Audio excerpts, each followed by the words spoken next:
Bien-aimés dans le Seigneur, frères et sœurs, bonjour, que le Seigneur vous bénisse. Merci de votre attention à notre partage d'aujourd'hui. Aujourd'hui, j'aimerais réfléchir ensemble avec vous sur le don de discernement.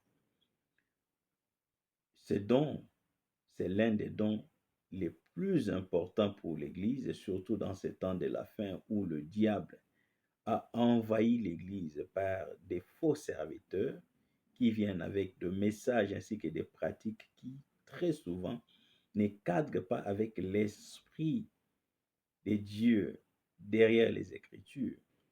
Alors, ces gens mettent les enfants de Dieu en danger de perdre d'abord leur salut, mais aussi ils les mettent dans une posture où les enfants de Dieu deviennent comme leur sujet, c'est-à-dire ils sont devenus susceptibles d'être exploités et manipulés de n'importe quelle façon.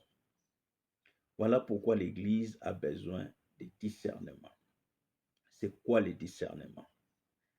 Selon le dictionnaire, le discernement n'est autre que cette faculté de l'esprit qui sert à distinguer les choses ou encore à séparer des choses en portant un jugement sain.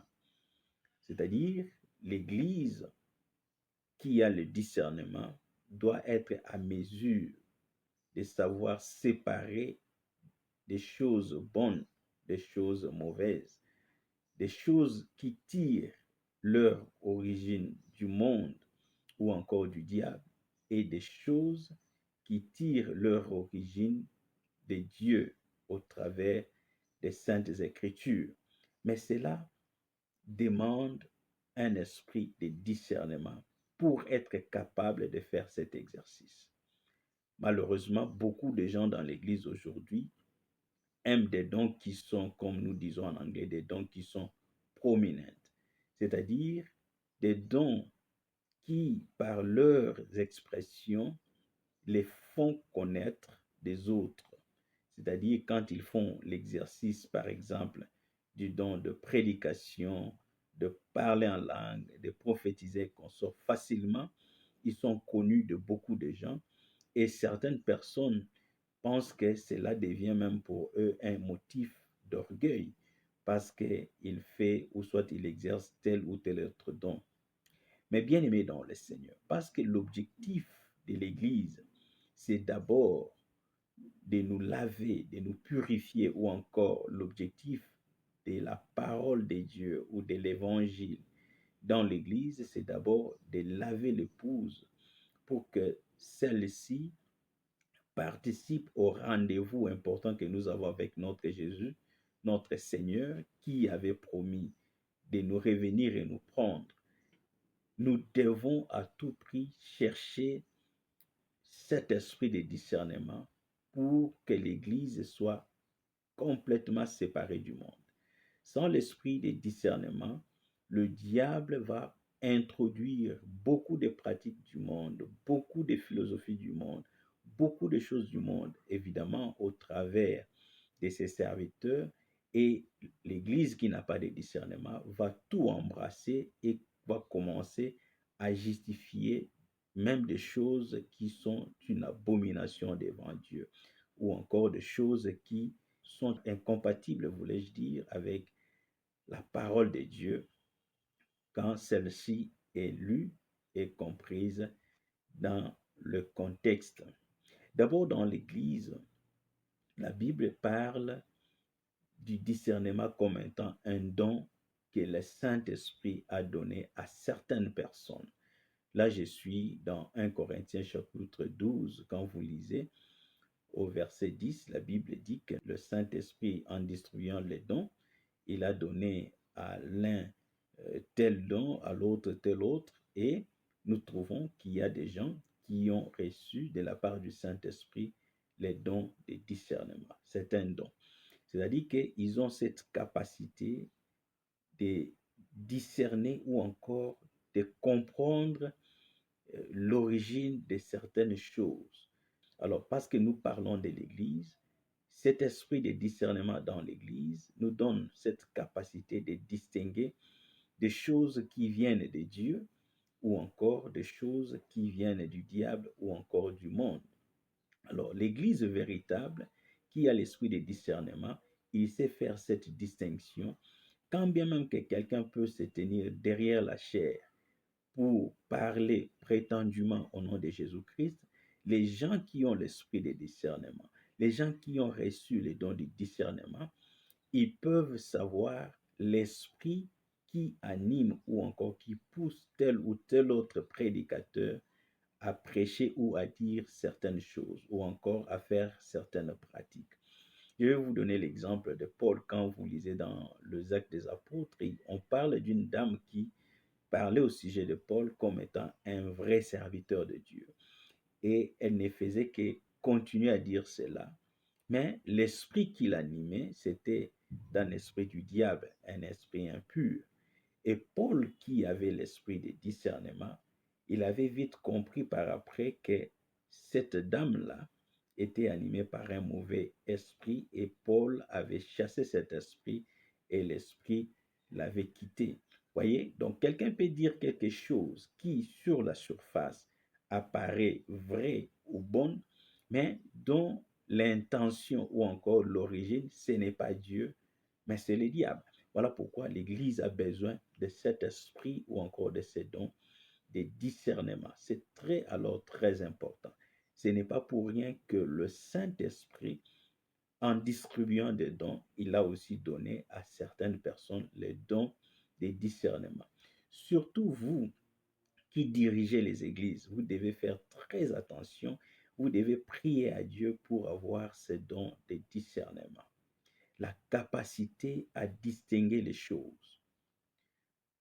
Dans 1 Jean chapitre 4, la Bible dit, ne faites pas confiance à tout esprit, mais examinez les esprits pour savoir si ça vient de Dieu ou du monde ou du diable. Bien aimé dans le Seigneur, voilà pourquoi j'ai commencé par dire que les dons de discernement est un don très important que l'Église doit avoir. Mais selon 1 Corinthiens chapitre 12, nous comprenons que c'est un don que le Saint-Esprit a donné aux uns, mais les autres n'en ont pas.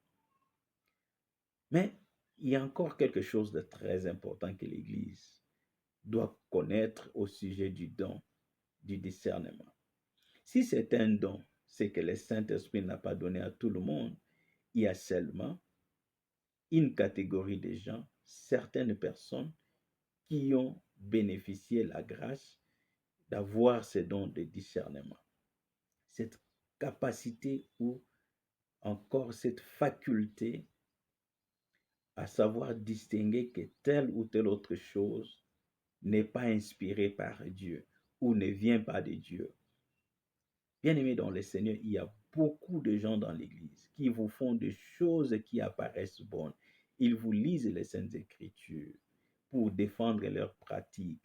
Ils vous lisent les Saintes Écritures pour vous amener beaucoup de philosophie, mais qui en réalité, ce qu'ils disent, ils ne les disent pas pour l'intention ou ils ne sont pas motivés par l'Esprit de Dieu pour que leur message amène la foi véritable ou encore puisse sanctifier l'Église, mais ils parlent pour des fins qui sont carrément du diable. C'est-à-dire qu'ils poursuivent d'autres objectifs dans l'Église, quand bien même qu'ils se servent de la Bible et du nom de Jésus-Christ.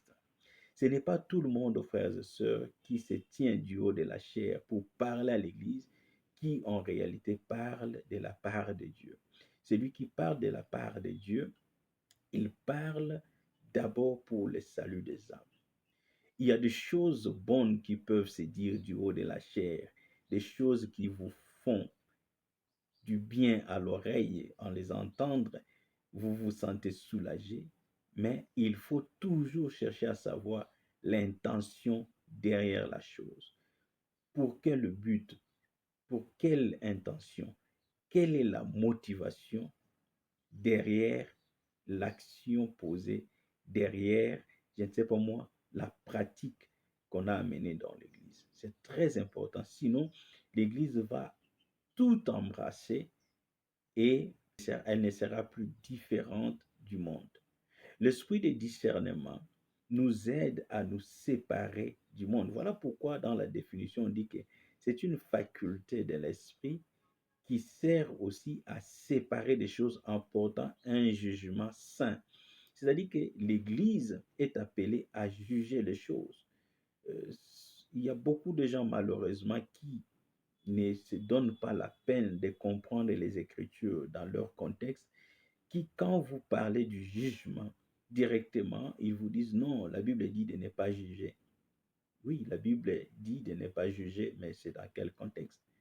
L'Église est appelée à faire beaucoup de jugements, surtout des jugements qui ont pour objectif notre séparation d'avec des choses du monde.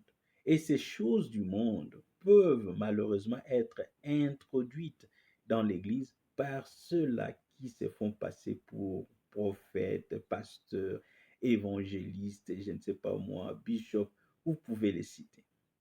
Alors, voilà pourquoi c'est très important d'avoir l'esprit de discernement. Je disais tantôt, dans 1 Corinthiens, on parle de l'esprit de discernement comme étant un don que l'esprit a donné à certaines personnes. Mais il y a une bonne nouvelle, mon frère et ma sœur. Parce que nous tous, nous courons le danger d'être séduits par les diables, quand bien même que nous sommes dans l'Église, d'être déroutés par des gens que nous pouvons croiser en cours de route et un peu partout dans le monde, qui prétendent être des serviteurs de Dieu, qui peuvent nous venir avec beaucoup de choses qui apparaissent vraies ou bonnes, mais qui en réalité, ils viennent pour d'autres intentions peut-être de nous manipuler, de nous séduire et de commencer à nous exploiter de beaucoup de manières. Nous avons tous besoin de cet esprit de discernement. Mais si le Saint-Esprit ne t'a pas donné cet esprit de discernement comme un don, tu peux, c'est ça la bonne nouvelle, apprendre les discernements. Mais comment est-ce qu'on peut apprendre les discernements? Je suis dans Proverbe chapitre 1, le verset 4. La Bible dit, c'est pour donner aux simples du discernement, aux jeunes hommes de la connaissance et de la réflexion. C'est-à-dire que celui qui parle ici, c'est Salomon. Il dit, il parle, quand il parle, c'est pour donner aux gens qui sont simples, c'est-à-dire aux gens qui sont humbles. C'est pour leur donner les discernements. Par là, nous comprenons que les discernements, si on n'en a pas reçu comme don du Saint-Esprit, mais par l'enseignement, on peut communiquer les discernements. C'est-à-dire qu'on peut former quelqu'un à avoir cette capacité de distinguer les choses. J'ouvre une parenthèse pour vous donner juste un petit exemple. Il y a des gens qui sont formés dans les services, voulais-je dire, des renseignements, qui ont cette capacité de savoir quand quelqu'un est en train de mentir, quand quelqu'un est en train de chercher à manipuler, quand quelqu'un est en train de chercher à dévier l'essentiel. Ils ont cette capacité. Mais comment? C'est parce qu'on leur a enseigné des tactiques, des stratégies. Comment est-ce qu'on peut arriver à comprendre la pensée de quelqu'un ou à comprendre si telle ou telle autre personne dit la vérité ou non. Ça s'apprend. Évidemment, même les OPJ, les officiers de police judiciaire, un OPJ qui est bien formé, il apprend aussi toutes ces choses-là, toutes ces tactiques-là. Ce n'était qu'une parenthèse pour vous faire comprendre que les discernements, ça s'apprend aussi. D'abord, c'est un don que le Saint-Esprit a donné, pas à tout le monde, à certaines personnes. Mais si toi, tu n'as pas reçu le don de discernement venant directement du Saint-Esprit, mais Dieu a pourvu aussi un autre moyen pour toi de devenir capable de discerner, surtout dans l'Église, les faux des vrais. Parce que l'Église aujourd'hui est envahie par beaucoup de faux. Alors, même les faux utilisent la Bible, Même les faux utilisent le nom de Jésus-Christ. Mais comment les distinguer? Tu as besoin de discernement. Voici la voie que Dieu a prévue pour toi qui n'as pas les dons de discernement, mais qui a la volonté de devenir capable de discerner ces faux des vrais.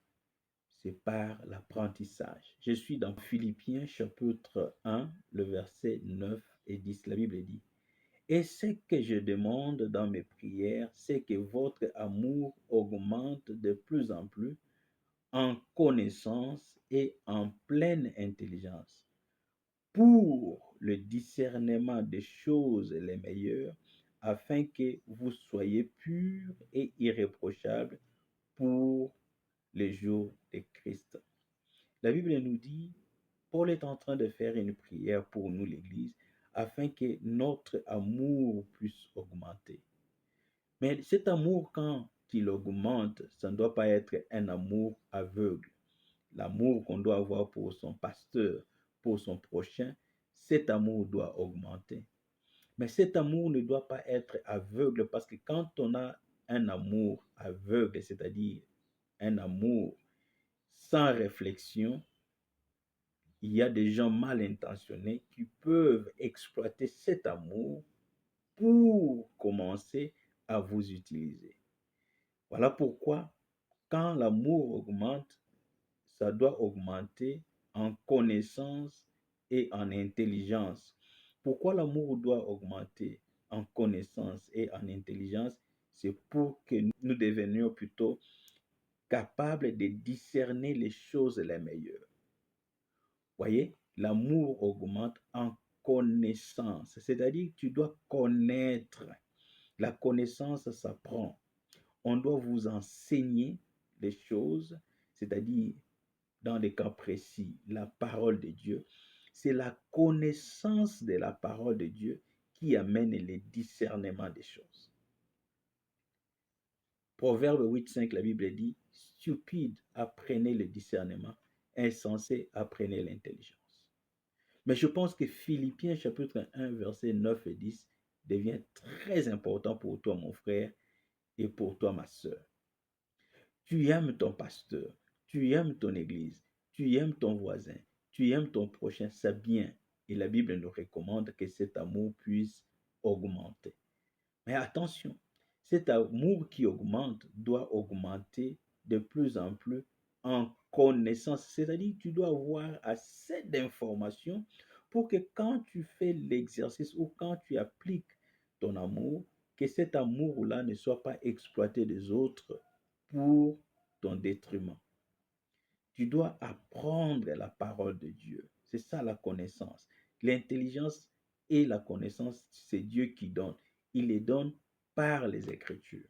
Tu dois apprendre les choses de Dieu parce que c'est ton niveau de connaissance qui va déterminer aussi ta capacité à discerner les choses de Dieu, des choses du monde. C'est ton niveau de connaissance de la parole de Dieu qui va déterminer ta capacité à discerner si tel part de la part de Dieu ou non. Parce qu'ils sont beaucoup aujourd'hui dans l'Église. Ils vous disent des choses incroyables. Ils viennent avec des philosophies. Ils viennent avec des pratiques. Ils parlent prétendument de la part de Dieu. Ils ouvrent la Bible. Ils ont l'art de parler. Ils ont de l'éloquence. Mais comment savoir qu'ils sont des dieux ou les vraies intentions qui les poussent à faire telle ou telle autre chose?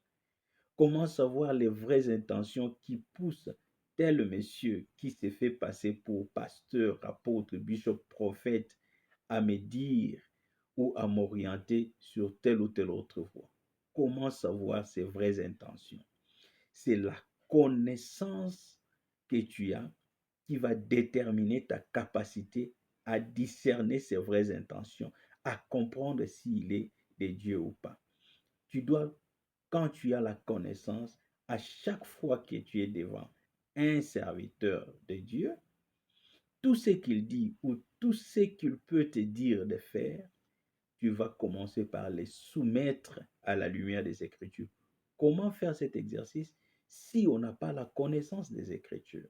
Donc, si tu as la connaissance des Écritures, c'est alors que tu deviendras capable de tout soumettre à la lumière des Écritures pour discerner les vraies intentions derrière chaque activité qu'un serviteur de Dieu fait. Mais pas seulement un serviteur de Dieu, parce que l'Église dans son ensemble, nous tous, nous sommes des serviteurs de Dieu.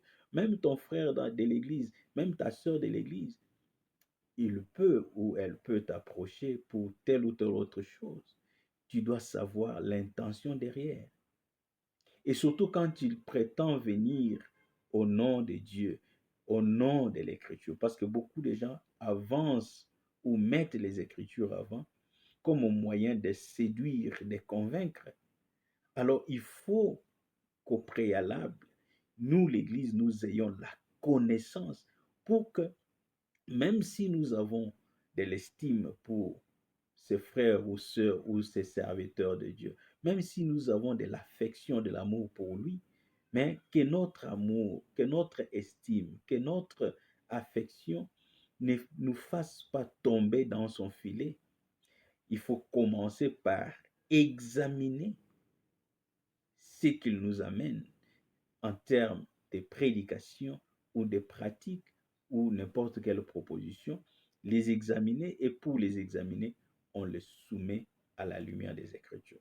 Bien-aimés dans le Seigneur, prions Dieu qu'il nous donne l'esprit ou le don de discernement, mais donnons-nous aussi le temps de sonder les Écritures, d'étudier les Écritures, afin que nous ayons assez de connaissances qui vont nous aider à devenir capables de discerner le faux des vrais, à distinguer ces faux serviteurs, ces faux frères, ces faux sœurs qui viennent dans l'Église avec l'intention de nous manipuler, de nous exploiter et de faire de nous leurs sujets comme des esclaves consentants.